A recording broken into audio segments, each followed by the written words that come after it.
ബാലസംഘം വേനൽ തുമ്പികൾ കലാജാഥയ്ക്ക് അമ്പലപ്പാറയിൽ സ്വീകരണം നൽകി. രാവിലെ വേങ്ങശ്ശേരിയിൽ നൽകിയ സ്വീകരണത്തിന് ശേഷം അമ്പലപ്പാറ സെന്ററിൽ പഞ്ചായത്ത് കല്യാണ മണ്ഡപ പരിസരത്തു നിന്നും കലാജാഥയെ ആനയിച്ചു.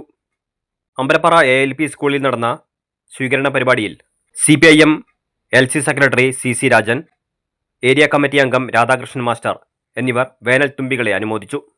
CPIM Cherumundassery branch secretary Sadanandan, local committee മെമ്പർമാരായ വിനോദ്, സുരേഷ് എന്നിവർ നേതൃത്വം നൽകി. വിവിധ യൂണിറ്റുകളിൽ നിന്നും പങ്കെടുത്ത കുട്ടികളുടെ കലാപരിപാടികളുണ്ടായിരുന്നു.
സമ്മാന വിതരണവും ഉണ്ടായിരുന്നു.